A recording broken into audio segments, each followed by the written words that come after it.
Hi guys! For today's video ay i-share naman namin sa inyo kung saan kami nag-stay during our visit sa Sagada last January. So nagpunta nga pala kami dito during the long weekend kaya masyadong madaming mga nakabook and medyo nahirapan kaming maghanap ng hotel. But luckily napaka-responsive ng kanilang Facebook page. The hotel name is Amlangan Lodge. Ito siya guys. And talagang pagdating namin, yung view agad ng kanilang lodge yung naka-caught ng aming attention dahil guys, it's facing the Echo Valley and kitang-kita mo na yung mga rock formation dito lang sa kanilang veranda. Ayan guys. So the room is 1,600 per night. It includes double bed dun sa room namin. Pakita ko sa inyo later.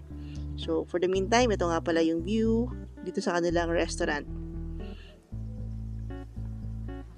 Nagbubook nga rin pala sila ng mga tour in case na wala pa kayong tour.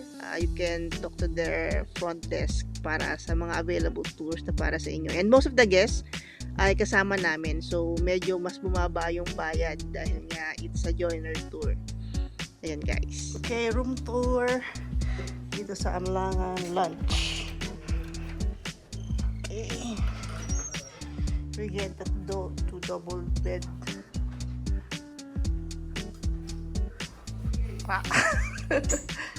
Ayan. Mahangin eh. Okay, so my private CR. My sink.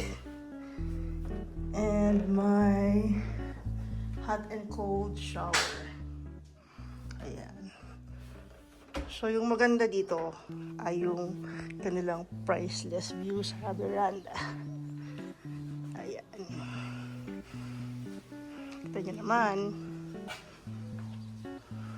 One with the nature. Alam mo yung mga rock formation na. Oh. Diba ang ganda?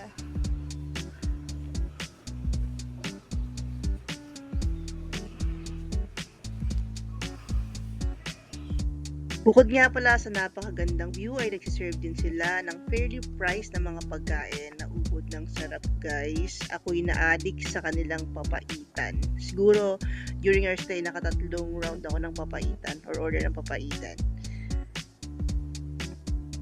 We had an amazing stay dito sa Amlangan Lodge and thank you kila Sir Julius for making it personal. We really feel at home while staying here. And guys, napaka-friendly nung staffs nila and we will definitely go back here dahil malapit sa lahat, masarap yung food, ang ganda ng view. So that's our Amlangan Lodge review. Thank you for watching and see you on our next videos.